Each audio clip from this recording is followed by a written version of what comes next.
Sí, pero rendimos. Bueno, pero terminan la semana, o sea, rinden y terminan la semana. Así que digamos que podemos estar como casi en un viernes. Bueno, chicos, vamos a hacer la corrección de este TP. Me parece que por ahí podemos priorizar, si no nos da el tiempo, obviamente las que más les han costado. De todas maneras, yo quiero que sepan que si no llegamos a corregir hoy el TP, lo podemos seguir el lunes, porque en realidad el lunes vamos a seguir con genética antes de que rindan, así no vamos a empezar con tema nuevo. Entonces, como el TP evaluatorio siempre lo hacemos y lo corregimos todo en el día, pero el de genética por ahí lleva un poquito más o tienen que hacer algunas cruzas, obviamente tuvimos contemplado que, sí, bueno, si no llegaban no llegamos a corregirle todo, lo podemos hacer en un ratito en el lunes, ¿sí? ¿Están viendo la pizarra, el PDF? No sé qué les compartí, perdón. Sí, la pizarra. Ah, la pizarra, bien. Bueno, vamos entonces a la primera pregunta.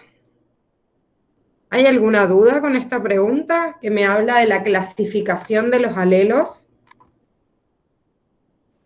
No. ¿Ninguno?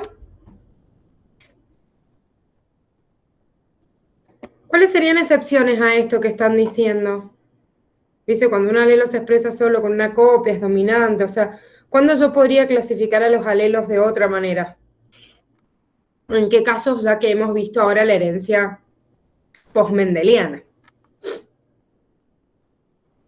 Y cuando es ligada al sexo, por ejemplo, que si el hombre lo tiene, el alelo ya está, es dominante, o en el caso, no me acuerdo cómo se llamaba, pero cuando era dominante, recesivo en la mujer y dominante en el hombre, como el de la calvicie. Perfecto, influida por el sexo. Entonces los fenómenos de herencia influida por el sexo cambia la dominancia en sexo, sigue teniendo la misma definición, pero cambia. Y además de eso, en la ligada al sexo, cuando está en los cromosomas sexuales, también hay una diferencia porque bueno, no digo hembras, generalmente son las hembras, pero también existen machos como excepción, que son homogaméticos, y machos y algunas hembras como excepción, que son heterogaméticas, en donde hay una diferencia. ¿Y en dónde más hay una diferencia? En la expresión de los alelos. O sea, otras excepciones a estas justamente leyes, o sea, o primera ley de Mendel.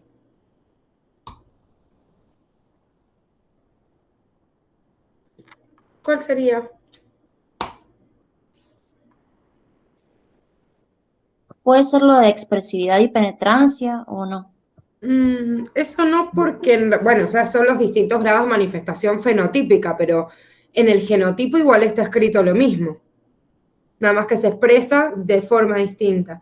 Pero en donde yo tenía en dos individuos, cuando estoy analizando una característica, estoy analizando dos alelos y no tengo esto de discutir entre el dominante y el recesivo, tengo una dicotomía. La Ah, codominancia. la codominancia. Perfecto, Cande. La codominancia y la dominancia completa, la dominancia incompleta, ¿sí? Cualquiera de los dos fenómenos son excepciones dentro de una cruza monohíbrida en donde empiezo a decir, bueno, no sé quién domina o no. Después, alelos múltiples puede tener una excepción en el sentido de que tengo muchos alelos, tengo que ver cuál es la escala de quién es el que domina sobre quién. Pero en la codominancia y en la dominancia incompleta existen esas excepciones. Así que, obviamente, a tener en cuenta para cualquier fenómeno en realidad en el cual yo tenga que marcar el dominante, pero ¿por qué les digo esto? El dominante del recesivo, porque a veces uno cuando tiene que expresarlo no sabe cómo escribirlo. Entonces, ya acordándome de las excepciones, en el único momento en donde yo voy a escribir distinto. Por eso en la herencia influida por el sexo usamos dos letras, por ejemplo, en mayúscula, o en la dominancia influida, en la herencia influida por el sexo también usamos mayúsculas, ¿sí? O sea, en codominancia también, porque no existe esto del alelo dominante o recesivo de forma tan clara. Bien, vamos a la 2. Dice, marque cuál de los siguientes enunciados respecto a la herencia recesiva ligada al X es incorrecto. Bueno, acá la primera me dice, el gen nunca se transmite del padre al hijo varón. ¿Está bien? ¿Por qué? O sea, sabemos que no es la Porque el incorrecta. padre le transmite el cromosoma Y y está ¿Cómo? ligada al X. Porque el padre le transmite el cromosoma Y al hijo y está ligada al X. Exactamente, siempre un hombre es XY y siempre a los hijos varones les va a pasar la Y. O sea, puede ser que a la mujer le pase el X para que se una, digamos esto. Porque siempre yo, desde la mujer, que es XX, cualquiera de las X en realidad va a ir a parar a los sexos respectivos. Entonces, en realidad no hay nunca una posibilidad de que en el par sexual el macho pueda pasar en realidad hacia sus hijos varones un cromosoma X. Bien, bueno, ahí Abby dice que la leyó mal, eso también suele pasar. Equivocarnos en la lectura nada más. Dice, un varón afectado transmite el gen afectado a todas sus hijas. Eso también es verdad, porque fíjense que no tengo otra opción para las hijas mujeres.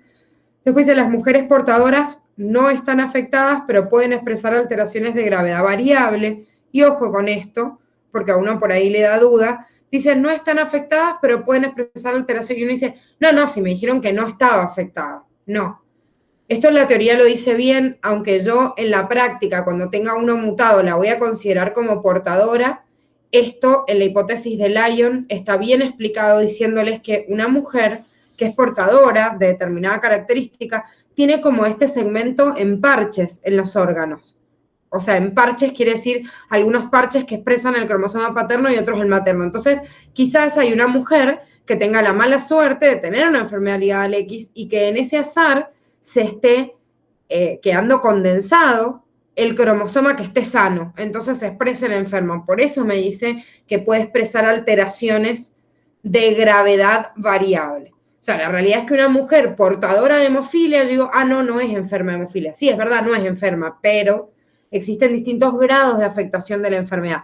Esto, si bien en la práctica nunca lo van a considerar así, en la teoría, por favor, sí ténganlo en cuenta, porque está escrito tal cual en el Curtis.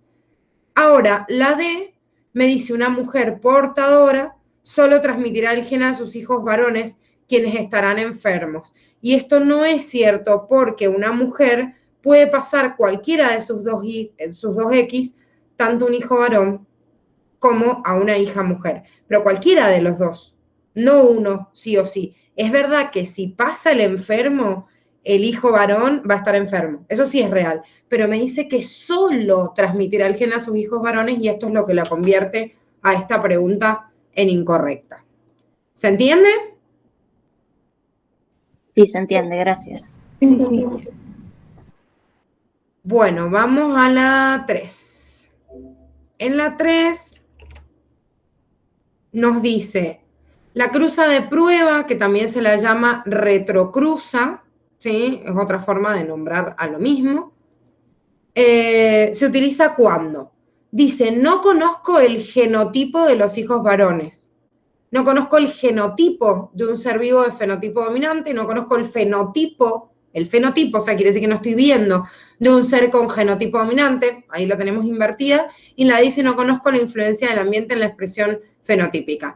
Con lo único que yo puedo comprobar con esta cruza de prueba es que en realidad, si yo tengo un individuo con fenotipo, que es lo que yo veo, dominante, yo no sé en ese individuo con fenotipo dominante si es homocigota dominante o si es heterocigota, porque esto, el fenotipo no me lo muestra, o sea, no me muestra el genotipo.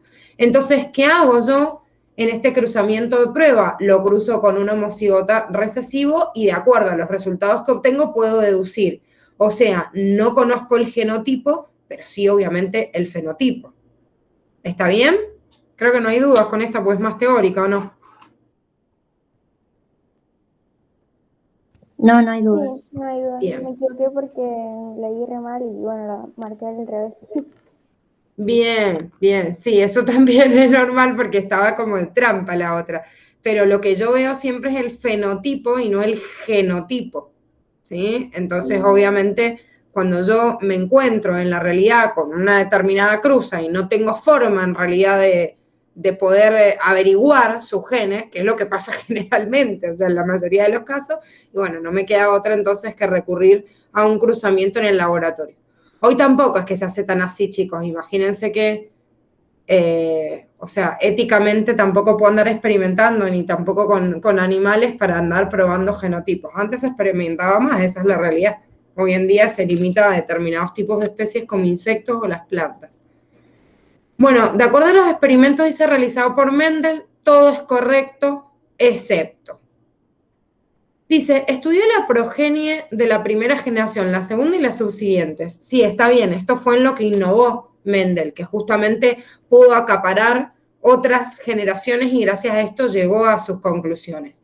Ahora, en la BBC analizó los resultados solo cualitativamente. Justamente esto, si bien los analizó cualitativamente, es lo que no puedo caracterizar a Mendel por su análisis cualitativo porque es lo que estaba haciendo todo el mundo. Lo que hizo Mendel es aplicar una regla matemática a la biología, que eso no había hecho nadie hasta el momento. O sea, cuantificó los datos experimentales, ¿sí? Entonces no analizó solo los resultados solo cualitativamente, sino que lo hizo cualitativamente y cuantitativamente también. Pues me dice, eligió características hereditarias con variables bien definidas. Sí, eso también le ayudó, porque no se mezcló con esto de herencia ligada al sexo, o sea, justo no eligió ninguna excepción. Ojo, y esto el texto también se los dice, no es que Mendel fue como recapo y hizo como un redescubrimiento de la planta que iba a ser perfecta para este experimento. Se estaba experimentando con Pisum sativum u otras plantas generales, porque no es que innovó en esto. Él innovó en el trabajo que hizo tan minucioso, tan detallado y cuantificarlo. Las especies que se estaban usando en ese momento para cruzar las estaban usando otros contemporáneos. O sea, la innovación pasó por la forma de hacer el experimento. Y después me dice, utilizó la planta de guisante para los experimentos. Está bien, porque no me dice solo usó la planta de experimentos. Si me hubiera dicho solo usó, ahí igual. Ya la consideraríamos como incorrecta. Era como fácil esta porque es mendeliana. Vamos a la 5. Y en la 5 me dice de las siguientes aseveraciones sobre las leyes mendelianas, es correcto afirmar que, esperen porque me falta como justo pegar la opción correcta. Bien, entonces, la primera me dice, la primera ley de Mendel establece que cada gameto contiene ambos alelos de un gen. No puede tener ambos, porque si no sería diploide y es haploide, así que eso la hace incorrecta. Según la segunda ley de Mendel, las características amarilla y rugosa de las plantas los guisantes son dominantes. No, según Mendel, en los guisantes rugosa es recesiva.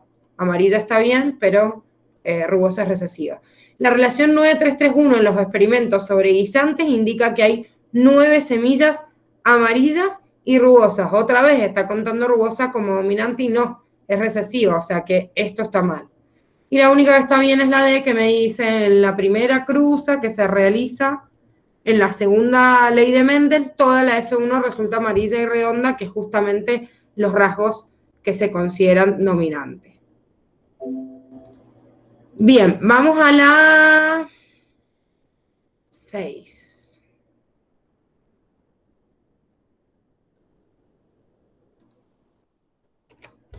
En la 6 me dice, se sabe que en las ovejas el pelaje blanco domina sobre el negro, ¿sí? Me está dando un gen determinado y me está diciendo que uno domina sobre el otro, ¿sí?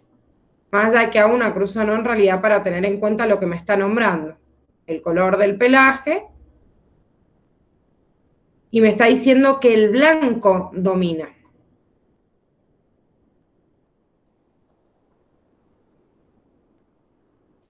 ¿Pueden, dice, 2 ovejas negras tener descendientes blancos?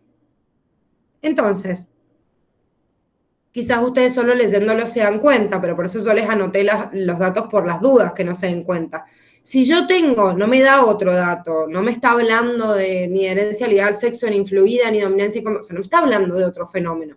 Si no me dice nada, y yo supongo que es herencia mendeliana, que es lo más común, las ovejas negras van a ser así. Entonces, ¿pueden 2 ovejas negras en algún momento darme una oveja blanca? O sea, que de acá, de alguna manera, salga una B, que es lo que me determina el blanco. Y no, La realidad es que en teoría no es posible. Dice, es posible si ambos progenitores son heterocigotas, y no, si serían heterocigotas serían blancos y no negros, entonces no. Después me dice, ¿es posible si un progenitor es homocigota recesivo y el otro homocigota dominante? No, uno sería blanco y el otro negro. ¿Es posible si un progenitor es homocigota y el otro es heterocigota? No, otra vez el heterocigota es blanco, o sea que en teoría no es posible, ¿sí? Esto en preguntas más enroscadas se los podrían preguntar de otra forma, chicos, ¿eh? O sea, si no me aclara ningún dato extravagante, el problema lo considero de esa manera, pero ojo, porque yo puedo decir, bueno, si sería un caso, por ejemplo, en las opciones me podrían haber puesto, puede ser que si sería una herencia ligada al sexo, tal y tal cosa, o en otra opción, si sería una herencia influida por, bueno, y que me haga jugar con las opciones, pero con los datos que me dan en realidad, no tengo otra forma de suponer nada más. El Cristo dice que la leyó re mal. Sí, obviamente, si la leíste al revés, te daban como todas como correctas en vez de darte, o sea, tenías que marcar varias en vez de una. Y aparte que uno tiene un sesgo a considerar que lo oscuro domina sobre lo claro. Entonces, parece, esa pregunta fue una pregunta de ingreso hace como 5 años, pero, y era como bastante fácil para estar en el ingreso, pero claro, al ya tener esa confusión, de decirme que el blanco domina sobre el negro, tenemos como algo instintivo de pensar que el color oscuro domina sobre lo claro. O sea, es como que nos sale de adentro pensar eso. Entonces, de repente cuando aparecen estas características por ahí, no era muy difícil el problema, porque tenía que corroborarlo con una cruza monohíbrida, pero nos genera confusión por eso, por la lectura que tiene. Bueno, vamos al 7. En humanos, dice, el gen responsable de la presencia de vello en el lóbulo de la oreja, tan desagradable tener los pelos esos en la oreja, se ubica en el cromosoma Y. Por eso de Narvis, esto es real, es un dato real y no mentira. Por eso vieron que a los viejos les salen pelos por la oreja y generalmente a las viejas no. ¿Lo han visto o no? Sí. Sí, lo he visto, pero no Sí. sabía. Sí, es un gen y por eso justamente les empieza a parecer a los hombres y no a las mujeres, porque está en el cromosoma Y. Dice, para una pareja donde el hombre presenta vello, ¿cuál es la probabilidad de que los dos primeros descendientes tengan vello en la oreja? Y cuando ya me dice dos primeros descendientes tengan vello en la oreja, obviamente me está hablando de descendientes varones. ¿Por qué? Porque acabamos de decir que es una característica que está ligada al I. Acá tenemos algo muy particular que no hemos trabajado y se los hemos puesto en el TP evaluatorio a propósito. Una característica ligada al cromosoma Y, no al X. ¿Puede pasar? Sí, obvio que puede pasar. Yo les dije que había muy poquitas características en el cromosoma Y y la verdad es que Curtis no les da ningún ejemplo puntual, pero sí se los puede poner en una situación problemática. Entonces, el gen que yo tengo en este problema es el vello, bueno, vamos a poner en la oreja directamente, pero es en el lóbulo de la oreja. Y nos está hablando que es ligada al cromosoma Y, ¿sí? Por eso me dice que está presente ahí. Bueno, y me dice, para una pareja donde el hombre presenta vello, obviamente la mujer no presenta vello, porque está ligada al I. Este es el segundo paso del problema. Después de que yo obtuve los datos, voy a la cruza. Me dice un hombre que presenta vello. Y bueno, si el hombre presenta vello, vamos a simbolizar con un puntito a la I que presenta vello. ¿Cuál es la probabilidad de que los dos primeros descendientes tengan vello en la oreja? Y ya esto que me dice acá es una trampa, chicos. No me calienta a mí si son los dos primeros, los dos últimos, los dos segundos, porque yo no... O sea, no tiene nada que ver que sea el primero o el segundo. Dijimos que siempre hacemos un cuadro de posibilidades en cada una de las cruzas. Pero para el que no se dio cuenta, ya mirándolo nada más al problema, obviamente, si tengo algo en el cromosoma Y, va a pasar a todos los que tienen el cromosoma Y. Esto quiere decir que todos los padres van a pasar a sus hijos varones una característica ligada al I. No me importa si es el primero, el cuarto, el quinto, no sé, cualquier hijo, todos los hijos varones van a tener vello en la oreja. Y obviamente si son mujeres, cero, porque dijimos que era ligada al I. Esto no hacía ni falta que lo hicieran. Yo creo que si la leían bien a la pregunta y la podían deducir, no hacía falta la cruza. Se las hago nada más para que tengan la corroboración, pero si hay cualquier cosa ligada al I, cualquier cosa que les pregunten, chicos, siempre se pasa de hombre a hijos varones. Del abuelo también, del abuelo paterno hacia el padre y del padre al hijo varón. Siempre, o sea, es cromosoma Y nada más. ¿Se entiende? ¿Esa la contestaron bien o generó dudas? Yo bien. Muy bien, la contesté. Perfecto. Bueno, vamos al 8, y en el 8 me dice, en el mapeo de cromosomas es correcto afirmar que, dice, los genes están dispuestos linealmente en los cromosomas, ¿sí? ¿Está bien eso o no? Sí, ¿Qué es está bien. mapeo Sí. génico?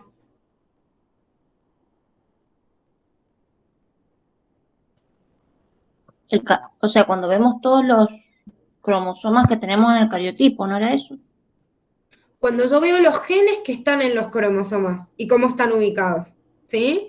Cuando yo veo todos los cromosomas en una imagen, eso es cariotipo. Si yo estudio la distancia entre un gen y otro dentro de un cromosoma, eso se llama mapeo génico. Son estudios distintos y se hacen distintos, porque en el mapeo lo que yo hago son experimentos de cruzas y saco un análisis cuantitativo. En cambio, en el cariotipo, congelo a las células, digamos, en metafase, poniéndole colchicina o algo que bloquee la mitosis y los veo condensados. Son dos cosas distintas, ¿sí? El cariotipo, yo veo la imagen en el microscopio con el cromosoma en metafase y los ordeno. También hago técnicas de tinción para ver el bandeo y gracias a los bandeos yo puedo ubicar un cromosoma y decir, este es el 1, este es el 5, pues no tienen una marquita el cromosoma diciendo yo soy tal número, o sea, lo tengo que identificar de alguna forma y se identifica por las bandas. Pero el mapeo es dónde están ubicados los genes. Y esto en la teoría del mapeo, y que en realidad se comprueba después con los experimentos, sabemos que están ubicados linealmente. Y además de ello, dice, los alelos de un mismo gen, por ejemplo, ocupan un mismo locus de los cromosomas homólogos. Claro, yo también puedo comprobar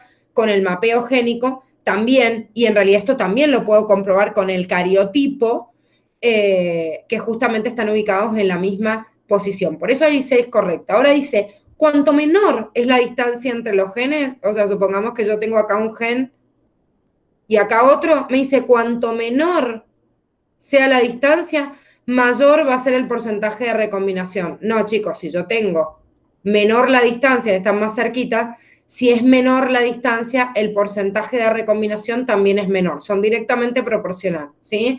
Es menor la distancia, es menor el porcentaje de recombinación. Mientras más lejos estén, y esto en cantidades de unidades génicas, en el mapeo génico, les decía que cuando estaban a 50 unidades génicas, dentro del cromosoma ya los puedo considerar como independientes, como si estuvieran en cromosomas, digamos, distintos y tienen el mismo porcentaje de recombinación.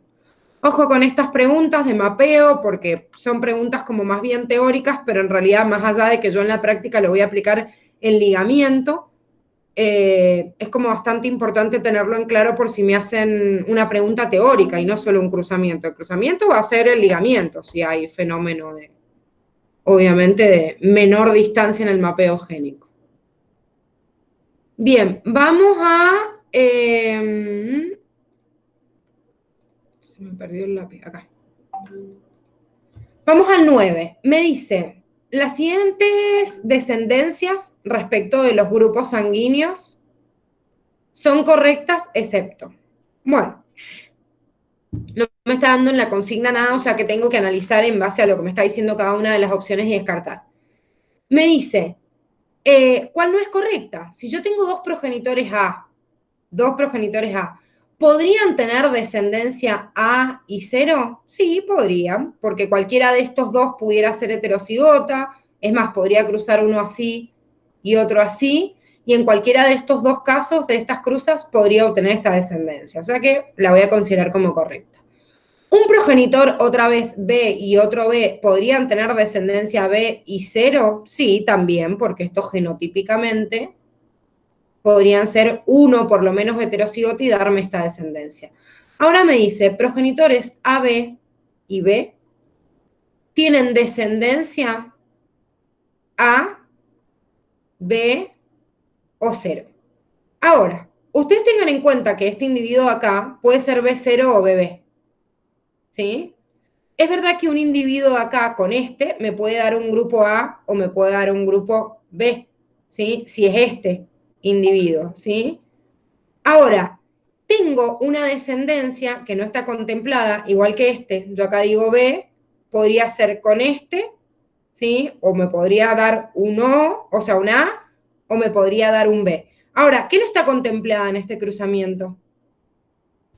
El AB, juntos. El AB, porque justamente una persona que puede cruzarse de esto o esto, fíjense que incluso me dice, son correctas excepto, o sea, yo digo, progenitores pueden tener esa descendencia, sí, en realidad podrían. Lo que pasa que si yo tengo que buscar entre las opciones que podría poner como excepto, hasta ahora esto me encaja perfecto. Fíjense la última, digo AB, y sí, obviamente puedo tener A, homocigota, B o AB. O sea, la única que me va a dar una duda porque no está contemplando uno que podría ser es esta.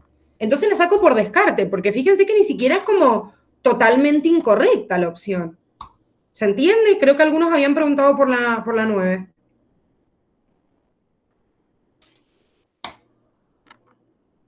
¿Se entiende? Igual dice, Sí, sí, no sí. podría ser, perdón, o sea, no podría ser 0, sí, porque sería como el recesivo. Ah, es verdad, no estoy contando este. Sí, encima. Sí, encima es verdad, no tengo acá el otro 0. Tengo doble error en ese. Es la única, el único grupo en donde yo encuentro un cruzamiento, digamos, que no puede haber. Todos los demás podrían ser posibles. No sé quién tenía duda en la 9. Esperen que me fijo en el chat. Cami. No sé si está conectada. Bien. ¿Quedó claro, Cami?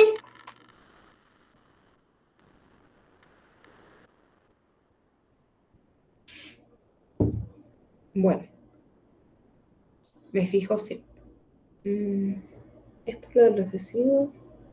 Claro, o sea, primero, no estoy contemplando la opción AB porque no tengo un alelo dominante de cada uno y además de eso la persona 0 debe tener 2 ceros y si hay uno AB no puede tener descendencia 0. Entonces, por el doble motivo lo elimino. Por eso, Cami, no es correcta esa opción. Bien, ahora vamos a la 10, que es teórica para pensar un poquito. Dice, si un hombre presenta simultáneamente síndrome de Down y síndrome de Klinefelter, ¿qué cariotipo va a poseer? Si tiene síndrome de Down, recuerden que tiene una trisomía en el 21, y si tiene Klinefelter, ¿cómo era su genotipo? Y en el par sexual. Ay, no les escuché que se superpusieron, perdón. Habla, Cami. No, iba a decir que era en el par sexual. Por eso, ¿y qué tiene el Klinefelter? XY. Perfecto, XY, o sea, me sobra un cromosoma X y me sobra un 21. Quiere decir que del cariotipo 46 normal de una persona tiene 48, ¿sí? O sea, que simultáneamente presenta los dos. Puede pasar y bueno, hay que tener mala suerte, chicos, pero puede pasar porque la verdad es que las malformaciones y las malformaciones cromosómicas son como bastante normales en mujeres, como dijimos, de riesgo, que son mayores de 35 años y a veces se da esto de que se produzcan más de una anomalía cromosómica o estructural a la vez. Bueno, vamos al 11, dice, en una población 100 personas, ¿sí? 30 tienen el genotipo que determina la polidactilia. De 100 personas, vamos a ir puliendo, 30 son polidactílicas. ¿Saben lo que es polidactilia? Sí, que tienen más dedos en la mano o en el pie. Perfecto, tienen más de 20 dedos. No sabemos si en la mano, en el pie, en una, en dos, no sabemos, pero tienen más de 20 dedos en total. A eso se le llama polidactilia. Y dice, de ellos, de esos 30, 10 personas tienen 23 dedos, ¿sí? Bueno, ahí les están diciendo, en este tipo tiene más de 20, pero bueno, en este caso tienen 23, entre manos y pies. Los otros 20, porque me dijeron de 30, las otras 20 personas tienen 28 dedos en total. Bueno, esto es un problema porque la verdad es que es re poco común que tengan 28 dedos. Pero bueno, es una situación hipotética. La situación descriptiva se expresaría de la siguiente forma. Bueno, esto es importantísimo. No sé si pudieron entender este problema. ¿Quiénes lo respondieron bien? Yo lo hice bien eso. Bien. Sí, bien. Perfecto. Es muy interesante ver un ejemplo práctico que Curtis no les da absolutamente nada de esto, sino que se los explica de forma teórica. Si yo digo que de 100 personas, 30 tienen el genotipo y después me describe fenotípicamente, porque esto es el fenotipo, como yo lo veo, y me describe también a 30 personas, quiere decir que de estas 30, las 30 lo expresaron. Por eso es un fenómeno de penetrancia completa, ¿sí? Porque de los que tenían el genotipo, los veo en el fenotipo. Sin embargo, cuando yo veo distintos grados de expresión, como me mostró acá, dos tipos distintos, es más, me podrían haber puesto más datos, sería como más significativo y sería más variable la expresividad si unos tienen 23 y el otro tiene 24. ¿Qué es lo que pasa con la polidactilia, sí? Justamente este caso es real, la polidactilia es un gen que se hereda con penetrancia prácticamente completa, pero con expresividad muy variable. ¿Qué es lo que le pasa a la comunidad de los Amish? Que tienen todos polidactilia, pero con distintos grados de expresión, o sea, con distintos tipos, cantidad de dedos, ¿sí? Pero el gen es uno, que me marca la polidactilia. Entonces, penetrancia completa, pero la expresividad es variable. ¿Cómo hubiese sido expresividad invariable o no variable? O sea, normal. En este mismo ejemplo, ¿qué se les ocurre? Que todos tuvieran la misma cantidad de dedos.